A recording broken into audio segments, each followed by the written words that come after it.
Lukman, seorang TKI lugu asal Jawa Tengah, tak pernah menyangka pelukan misterius di bandara akan membawanya masuk ke dunia. Wanita kaya asal Belarus yang penuh luka dan rahasia. Di balik kemewahan dan air mata, ada hubungan yang tumbuh diam-diam dan kebenaran mengejutkan yang mengguncang hati. Apakah pelukan itu hanya pelarian? Atau awal dari takdir baru? Hari itu Bandara Soekarno-Hatta tampak seperti biasa ramai, riuh, dan penuh manusia dari segala penjuru dunia. Lukman berdiri di dekat tiang penunjuk arah, dengan tas ransel lusuh tergantung di bahu dan koper kecil di kaki. Wajahnya lelah, tapi ada secercah harapan. Setelah 2 tahun bekerja di Qatar sebagai tukang kebun sebuah villa, akhirnya ia kembali ke tanah air. Dia belum langsung pulang ke kampung halaman di Jawa Tengah. Ada satu urusan yang harus ia selesaikan di Jakarta, dan tiket busnya baru nanti malam. Untuk sementara, ia menunggu saja di bandara, mengisi waktu dengan dudak-dudek, dan sesekali memeriksa ponselnya yang layarnya retak saat sedang membungkuk. Mengambil botol air mineral dari dalam koper, tiba-tiba tubuhnya disergap oleh sesuatu. Lebih tepatnya, seseorang wanita tinggi, berambut pirang, mengenakan kacamata hitam besar, langsung memeluknya erat dari depan. "Oh my God, you're here, ... finally," katanya dalam bahasa Inggris, dengan logat asing yang kental. Lukman Milongo. Tubuhnya kaku. Orang-orang mulai memperhatikan. Bahkan ada yang merekam. Bu, ibu siapa?" tanya Lukman. Terbata-bata. Tubuh wanita itu harum mahal. Gaunnya panjang dan terlihat seperti bukan dari planet yang sama dengan jaket murah Lukman. Wanita itu masih memeluk, berbisik cepat. "Please, just go along with it for now. Trust me, I'll explain later. My name is Natalia, Belem Sempat." Lukman memproses semua itu. Natalia menarik koper kecil miliknya dan menyuruhnya berjalan bersamanya ke arah mobil. "Cepat, kita harus keluar dari sini." Lukman seperti robot. Diam. Ia berjalan mengikuti wanita itu. Kepalanya penuh tanda tanya. Di benaknya berkecamuk. "Ini siapa? Kok peluk aku? Jangan-jangan orang gila? Tapi, kok cantik banget ya? Tapi, kok ada supir nungguin di mobil mewah gitu ini? Apa jangan-jangan jebakan?" Mobil mewah berwarna hitam mengantar mereka ke arah pusat kota. Natalia duduk diam dengan kacamata hitamnya masih terpasang. Ia tampak berusaha menenangkan napasnya. Lukman berdeham, mencoba sopan. Maaf Bu, tadi itu maksudnya, saya dipeluk." "Kenapa ya?" Natalia menoleh perlahan. Wajahnya terlihat sangat cantik tapi lelah. Mata birunya basah. "I'm sorry, I was overwhelmed. I didn't know who else to run to." Lukman mengerutkan dahi. "Tapi kenapa saya?" Natalia diam sejenak. "Because you looked safe." Malam itu, Lukman tidur di kamar tamu sebuah rumah mewah di kawasan elit Jakarta Selatan. Kamarnya lebih besar dari rumah kontrakan ibunya di kampung. Ada AC, kasur empuk, bahkan televisi layar datar. Tapi pikirannya tidak bisa diam. Apa aku diculik? Kenapa aku nggak lari aja tadi? Jangan-jangan dia mafia? Tapi kok kayaknya dia orang baik? Gila, tadi siang dipeluk bule, depan umum. Duh, jangan-jangan masuk TikTok. Lukman menatap lenggit-lenggit kamar. Ia tidak tahu, hidupnya baru saja berubah. Dan pelukan yang ia terima di bandara tadi bukan sekadar salah orang. Itu adalah awal dari kisah yang jauh dari yang pernah ia bayangkan. Pagi di rumah Natalia terasa seperti bangun di dalam film. Lukman membuka mata, dan yang pertama ia lihat adalah langit-langit tinggi dengan lampu gantung yang mewah. Ia hampir lupa kalau ini bukan mimpi. Setelah membersihkan diri dan ganti baju yang entah bagaimana sudah tersedia dengan ukuran pas di dalam lemari, Lukman turun ke ruang makan. Meja panjang penuh dengan makanan, roti, buah segar, telur, keju, bahkan salmon asap yang belum pernah ia cicipi seumur hidup. "Ayo duduk, makan." Suara Natalia terdengar lembut dari ujung meja. Lukman kaku. Ia duduk, tapi tidak berani menyentuh. Apapun, Natalia mengenakan gaun rumah sederhana, tapi elegan. Rambutnya digelung santai, dan wajahnya tampak jauh lebih tenang dibanding kemarin. Ia menyeruput teh pelan, lalu berkata, "Lukman, aku ingin jujur." Lukman langsung menegakkan punggung. "Iya Bu, pertama, aku bukan orang gila," ujarnya sambil tersenyum tipis. Lukman tertawa kecil, gugup. "Saya nggak bilang ibu, gila." Natalia mengangguk. "Kedua, aku benar-benar butuh bantuan. Bukan soal uang, tapi bantuan manusia. Sosok yang ada di rumah ini, yang bisa bantu aku merasa hidup lagi. Ia berhenti sebentar. Tatapannya menerawang ke arah jendela besar di ruang makan. Suami saya meninggal 3 bulan lalu. Kanker pankreas. Kami tinggal di sini sejak 5 tahun terakhir setelah pindah dari Minsk. Kami tidak punya anak, dan sejak dia pergi, rumah ini rasanya mati. Lukman mengangguk pelan. Ia tidak tahu harus berkata apa.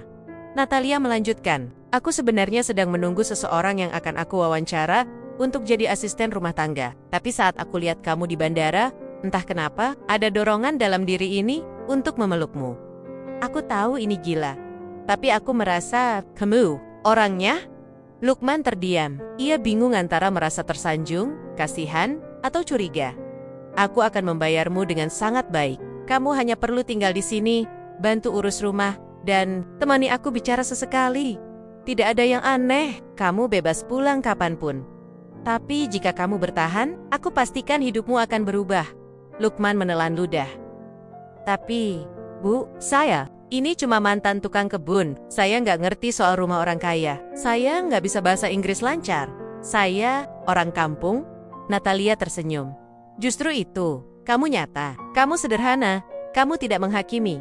Itu yang aku butuh. Hari-hari berikutnya, Lukman belajar hidup di dunia yang tidak pernah ia bayangkan. Setiap pagi ia membantu membersihkan rumah, merawat taman belakang, mengepel lantai marmer yang bersihnya bahkan bisa buat ngaca. Natalia juga mempekerjakan seorang juru masak dan sopir pribadi. Jadi tugas Lukman lebih seperti penjaga rumah dan teman ngobrol. Kadang ia menemani Natalia nonton film lama, kadang mereka duduk di balkon sambil minum teh dan mendengarkan lagu klasik di malam hari. Natalia sering memandangi foto suaminya yang tergantung di ruang tamu. Tatapannya kosong. Tapi setiap kali Lukman duduk di dekatnya, ia tampak sedikit lebih hidup. Yang aneh, Lukman tidak merasa canggung. Ia bahkan mulai merasa nyaman. Suatu malam, Natalia bertanya saat mereka duduk di ruang tamu yang remang-remang. Lukman, kalau kamu bisa kembali ke masa lalu, kamu ingin jadi apa? Lukman berpikir sebentar, lalu menjawab jujur, saya cuma pengen jadi anak yang bisa beliin ibunya rumah yang layak. Natalia menatapnya.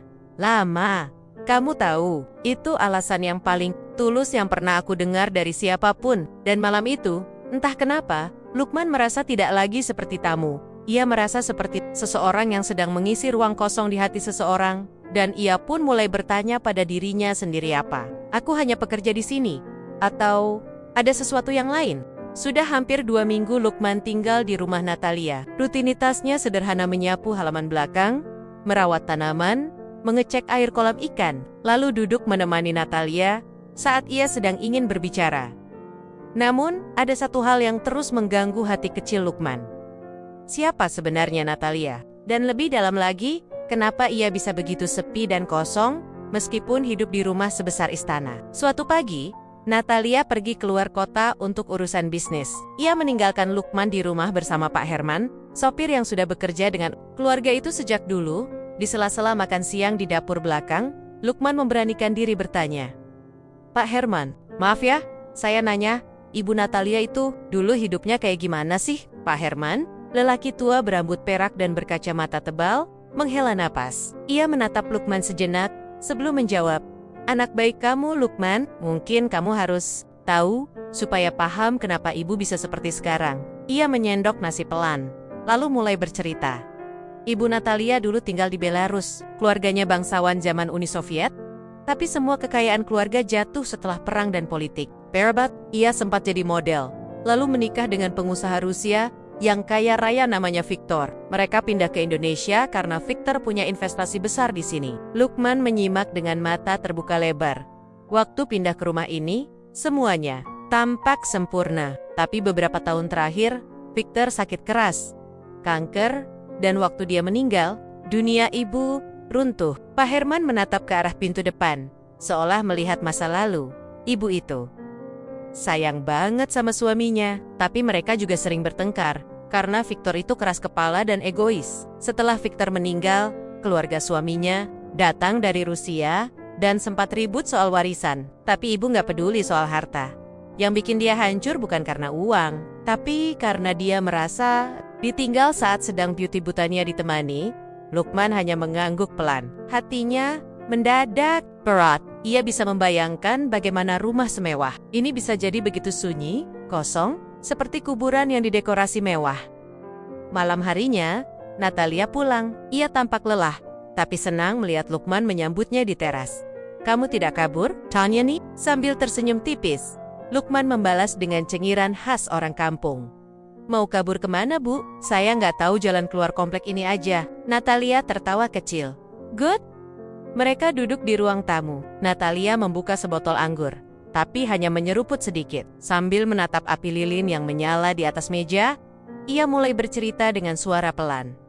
"Dulu, aku selalu merasa punya segalanya. Suami tampan, rumah besar, kehidupan yang glamor. Tapi setelah Victor meninggal, aku merasa aku tidak punya siapa-siapa." Ia menatap Lukman. "Kamu tahu rasanya, tidur di kasur yang luas, tapi merasa lebih dingin dari trotoar, bangun pagi tanpa ada suara, tanpa tawa, tanpa sapaan." Lukman mengangguk pelan. "Saya tahu, Bu, rasanya kayak bukan hidup." Natalia mengangguk. "Ya, bukan hidup, hanya menunggu waktu." Tiba-tiba, mata Natalia berkaca-kaca. Ayman menggigit bibir bawahnya dan berkata dengan suara pelan, "Kadang aku berharap Victor datang dalam mimpiku dan memelukku. Tapi dia tidak pernah datang. Bahkan dalam mimpi pun, dia pergi." Lukman merasa dadanya ikut sesak. Ia ingin bilang sesuatu, tapi lidahnya keluh. Akhirnya, ia hanya duduk lebih dekat dan berkata, "Kalau ibu butuh teman bicara, saya siap. Saya mungkin gak pintar, tapi saya bisa dengar." Natalia menoleh. Ia tersenyum tipis. "Mungkin itu yang paling aku butuhkan sekarang." Malam itu, Lukman kembali ke kamarnya dengan hati campur aduk. Perasaan aneh mulai tumbuh. Bukan cinta seperti dalam sinetron, tapi semacam ikatan antara dua manusia yang soma-soma merasa kesepian. Ia menatap keluar jendela. Jakarta malam itu tampak seperti lautan lampu tak berujung. Dan di dalam rumah besar itu, dua hati yang hancur perlahan mulai saling menemukan jalan untuk saling memahami. Suasana rumah Natalia makin hari makin terasa berbeda. Tidak lagi dingin seperti museum, tidak lagi sepi seperti ruang kosong. Tawa-tawa kecil mulai terdengar dari ruang tengah, suara gelas kopi berdenting, dan langkah kaki Lukman yang bolak-balik. Membawa sapu atau teko teh menjadi rutinitas baru yang menghidupkan. Natalia juga tampak lebih ringan. Ia lebih sering tersenyum, bahkan pernah menyanyikan lagu Rusia Pelen-Pelen saat sedang menyiram bunga pagi-pagi. Lukman hanya bisa bengong mendengarnya, tak paham arti liriknya, tapi mengagumi suaranya, yang lembut seperti embun. Sore itu, hujan turun deras. Lukman sedang di dapur, membuatkan teh untuk Natalia.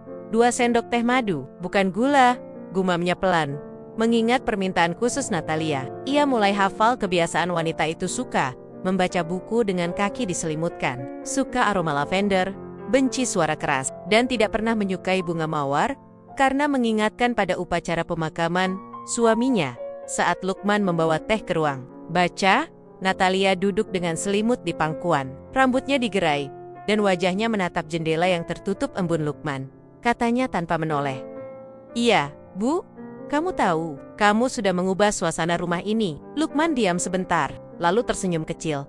"Saya cuma bantu bersih-bersih aja, Bu." Natalia menoleh. "Tidak, bukan cuma bersih-bersih. Kamu membawa kehadiran, suara, kehangatan. Itu sesuatu yang mahal. Bahkan uangku nggak bisa beli." Lukman salah tingkah. Ia meletakkan teh di meja dengan hati-hati. "Wah, saya jadi nggak enak hati." Natalia menatapnya dalam-dalam. "Kamu membuat aku merasa manusia lagi, Lukman." Dan untuk pertama kalinya, ada hening yang berbeda di antara mereka. Hening yang tidak canggung, tapi mendalam. Beberapa hari kemudian, Natalia mengajak Lukman ikut bersamanya ke Bali. Ia bilang, ingin menenangkan diri dari tekanan keluarga, mendiang suaminya yang mulai ikut campur, juga untuk menjauh dari wartawan, gosip yang mulai mengendus kabar keanehan rumah tangganya dulu. Lukman sempat menolak. "Saya ini siapa, Bu? Nanti malah jadi bahan omongan orang." Tapi Natalia bersikukuh. "Kamu ikut bukan sebagai siapa-siapa, tapi sebagai sahabatku. Aku butuh kamu di sana." Akhirnya Lukman menyerah. Mereka menginap di villa pribadi di Ubud, dikelilingi sawah hijau dan suara jangkrik. Suasana di sana sangat berbeda dari Jakarta. Natalia tampak lebih santai. Ia memakai pakaian kasual, berjalan tanpa alas kaki, bahkan tertawa lepas saat kaki mereka kepleset di jalan berlumpur di satu malam yang tenang. Mereka duduk di tepi kolam renang, ditemani bintang-bintang. "Aku merasa bebas di sini," kata Natalia pelan. Lukman hanya mengangguk, lalu memberanikan diri bertanya, "Bu, ibu pernah mikir buat mulai hidup baru nggak? Maksud saya, buka lembaran baru." Natalia memandangi langit, lalu berkata pelan, "Setiap hari, tapi setiap kali aku mencoba, kenangan Victor selalu menarikku kembali." Hening. Tiba-tiba Natalia menoleh ke Lukman. "Tapi sejak kamu datang, aku mulai percaya kalau hidup baru itu mungkin." Lukman menatap mata biru itu. Ada sesuatu di sana. Lembut, rapuh, dan dekat. Mereka diam, tapi jarak di antara mereka terasa lebih sempit dari sebelumnya. Keesokan harinya, Natalia mengajak Lukman sarapan di kafe kecil di pinggir sawah. Beberapa orang bule dan turis lokal tampak memperhatikan mereka. Lukman yang berpakaian sederhana tampak kontras dengan Natalia yang anggun dan berkelas. Dan entah bagaimana, bisik-bisik itu mulai terdengar. Itu bule kaya yang dulu viral kan? Kok sama cowok lokal? Itu sopirnya? Atau pacarnya?" Lukman pura-pura tidak dengar, tapi hatinya gelisah. Natalia tampak tidak peduli. Ia tetap tertawa, ngobrol, dan bahkan menggandeng lengan Lukman saat menyeberang jalan. Tapi sejak sore itu, Lukman mulai menjaga jarak. Ia mulai bertanya-tanya dalam hati, "Aku ini siapa buat dia? Cuma teman atau pengganti? Atau pelarian?" Dan Natalia pun mulai merasa Lukman tidak seperti biasanya. Ada yang berubah. Di hari terakhir mereka di Bali, Natalia berkata pelan, "Kamu berubah." Lukman menunduk. "Saya cuma takut, Bu." "Takut apa?" "Takut salah langkah. Takut salah paham. Takut berharap." Natalia tidak menjawab. Capit, matanya berkokok-koka. Dan malam itu, mereka pulang ke Jakarta. Tapi ada sesuatu yang tertinggal di Bali. Kejujuran yang belum selesai, dan perasaan yang belum bisa diberi nama. Sejak pulang dari Bali, hubungan Lukman dan Natalia berubah. Bukan menjadi dingin, tapi canggung. Seperti ada tembok tipis yang tak kasat mata, berdiri di antara mereka. Lukman kembali pada rutinitasnya. Menyapu taman, mengepel lantai marmer, menyeduh teh madu. Namun setiap kali ia menatap wajah Natalia, ada pertanyaan yang tak pernah berani ia ucapkan. "Saya ini siapa untuk ibu sebenarnya?" Natalia pun tak lagi seceria sebelumnya. Senyumnya lebih singkat, tawanya lebih ringan, dan kata-katanya sering diakhiri dengan gumaman yang sulit dimengerti. Ia lebih banyak menyendiri di ruang baca, atau berjalan tanpa arah di taman, seperti mencari sesuatu yang hilang. Suatu sore, Lukman memutuskan pergi ke warung kecil dekat gerbang komplek untuk beli kopi sachet kesukaannya. Di sana, dua ibu-ibu penjaga warung sedang bergosip pelan. Itu loh, bule kaya yang tinggal di rumah besar itu, yang istrinya almarhum pengusaha itu ya?" "Iya, sekarang sering kelihatan sama cowok muda. Kayak pembantunya tuh, cowok kampung ya?" Siapa juga yang gak kepincut sama duit bule?" Lukman berdiri di belakang mereka, mendengar jelas. Kopi yang baru saja ia ambil, ia letakkan kembali. Ia pulang tanpa membeli apa-apa. Di kamar, ia menatap cermin kecil di atas meja. Ia melihat wajah sendiri keringat, pori-pori kasar, mata yang lelah, tapi jujur, ia bukan siapa-siapa. Dan dunia luar jelas tak akan melihatnya sebagai apapun. Selain orang yang numpang hidup dari bule kaya, malam itu, Natalia memanggil Lukman ke ruang tengah. Ia baru selesai menonton film lama. Sofa yang empuk tampak menyisakan bekas tubuhnya yang lelah. "Kamu kenapa, Lukman? Sejak Bali, kamu menjauh?" Lukman duduk, menunduk, lalu memberanikan diri bertanya, "Boleh saya jujur, Bu?" "Tentu. Saya bingung. Saya takut. Saya nyaman di sini, saya senang bisa bantu ibu. Tapi saya takut jadi salah paham." Natalia menatapnya. Wajahnya lembut tapi serius. "Salah paham soal apa?" "Saya takut, saya mikirnya terlalu jauh. Mikir kalau saya lebih dari sekadar penjaga rumah. Tapi, saya tahu diri saya siapa.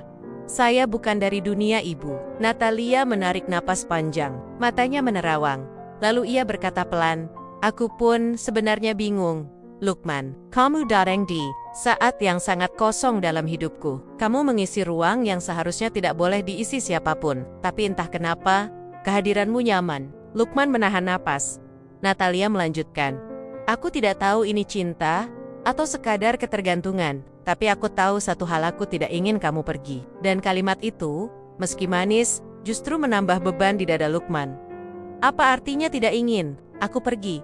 Apakah karena aku berarti? Atau karena aku berguna? Keesokan harinya, Natalia tampak lebih ceria. Ia mengenakan gaun putih panjang.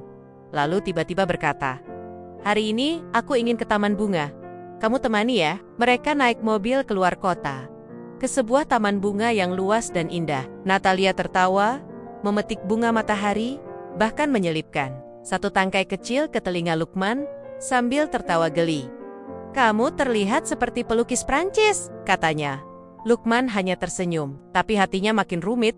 Di tengah tawa Natalia, ada kesepian yang tetap tinggal. Lukman tahu, ia tidak sedang menggantikan Victor, tapi juga belum menjadi dirinya sendiri. Di perjalanan pulang, Natalia tertidur di mobil, kepalanya bersandar di bahu Lukman. Sopir mereka diam saja, seolah sudah biasa. Lukman menatap wajah Natalia yang damai. Di detik itu, ia ingin menyentuh pipinya, tapi tangannya hanya mengepal di pangkuan.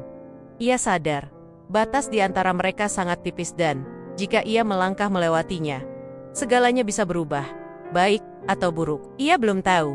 Malam itu, Lukman menulis sesuatu di buku catatan kecil. Miliknya, buku yang biasa ia pakai untuk menulis rencana dan mimpi. "Mungkin aku bukan siapa-siapa untuk dia, tapi aku ingin tetap ada.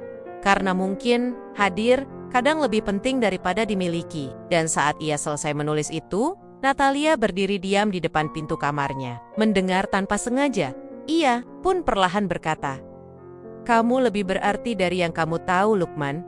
Besoknya, Natalia menghilang sejak pagi. Sopir dan asisten rumah tangga tidak tahu ia kemana. Lukman mulai gelisah, hingga malam tiba, dan Natalia pulang dengan wajah berbeda. Dingin, pucat, matanya sembab, dan malam itu, ia mengucapkan satu kalimat yang membuat jantung Lukman berhenti sejenak. "Lukman, ada sesuatu yang harus kamu tahu tentang aku, tentang kenapa aku memelukmu di bandara dulu." Malam itu rumah terasa dingin.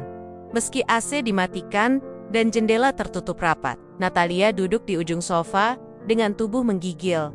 Meskipun mengenakan sweater tebal, tatapannya kosong menatap lantai marmer, seakan mencoba menata kata-kata yang akan keluar. Lukman berdiri di dekat pintu ruang tamu. Kaku, ia tak tahu apakah ia harus duduk, bicara, atau hanya diam. Akhirnya Natalia membuka suara, pelan tapi jelas. "Lukman, aku ingin jujur. Aku harus jujur, karena aku tidak tahan lagi hidup dengan pura-pura." Lukman menelan ludah. "Saya dengarkan, Bu." Natalia mengangkat wajahnya. Mata biru itu tampak lebih tua malam ini. Lebih lelah, lebih jujur. "Ingat waktu aku memelukmu di bandara? Aku bilang, aku melihatmu dan langsung merasa kamu aman." Lukman mengangguk pelan. "Itu tidak sepenuhnya kebetulan. Aku memang ke bandara hari itu, tapi bukan untuk menjemput siapa-siapa. Aku ke sana hanya karena aku sudah terlalu sesak di rumah. Aku duduk sendiri di kafe dekat Gate Internasional. Aku melihat keluarga-keluarga berpelukan. Orang-orang pulang dari luar negeri. Suasana itu menyentuh sesuatu di dalam diriku. Lalu aku melihatmu." Ia berhenti sejenak, menarik napas dalam-dalam. "Kamu berdiri dengan koper kecil, ransel jelek, baju sederhana, dan wajah kelelahan. Tapi, kamu tersenyum sendiri waktu buka botol minum. Entah kenapa, hatiku meledak." Lukman menunduk, napasnya berat. Natalia melanjutkan, suaranya mulai bergetar.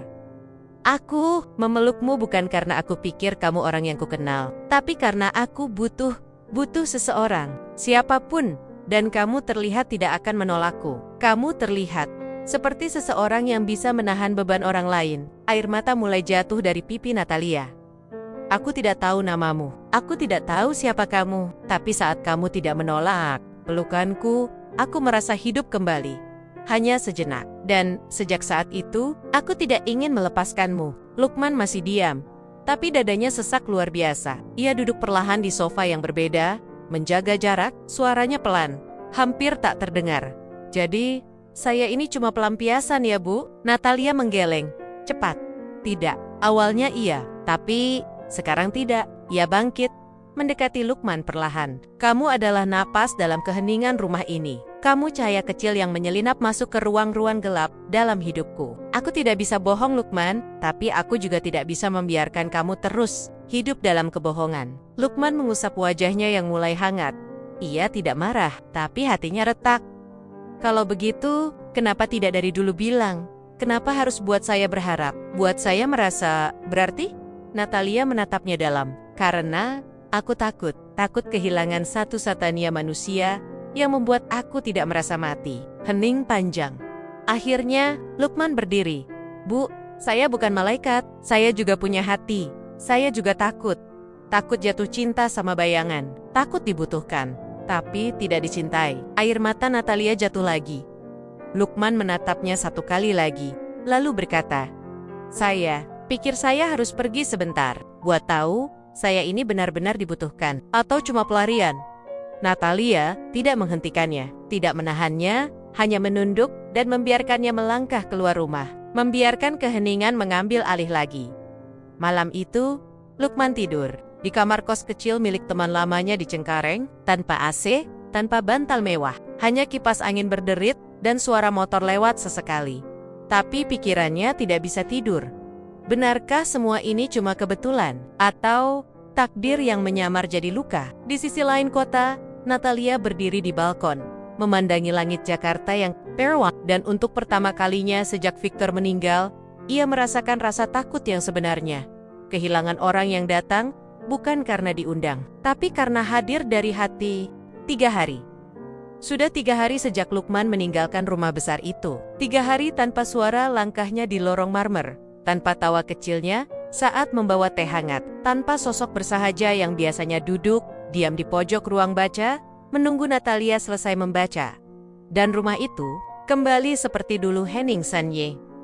Dengan Natalia mencoba menyibukkan diri rapat dengan pengacara, mengurus bisnis properti almarhum suaminya, bahkan mencoba yoga virtual. Tapi tak ada satupun yang bisa mengisi lubang yang ditinggalkan Lukman. Bukan karena rutinitasnya, tapi karena kehadirannya. Sementara itu, di kamar kos kecil berbau lembab, Lukman duduk memeluk lutut. Ia tak lagi merasa lega. Justru, ia semakin hampa. Ia mulai sadar yang ia cari bukanlah pelarian, tapi jawaban. Ia bukan hanya ingin tahu apakah Natalia butuh dirinya, tapi apakah ia sendiri butuh Natalia. Malam keempat, ponselnya bergetar. Satu pesan masuk dari Natalia, aku tidak akan memaksamu kembali. Tapi jika kamu merasa rumah ini layak kamu isi lagi, datanglah.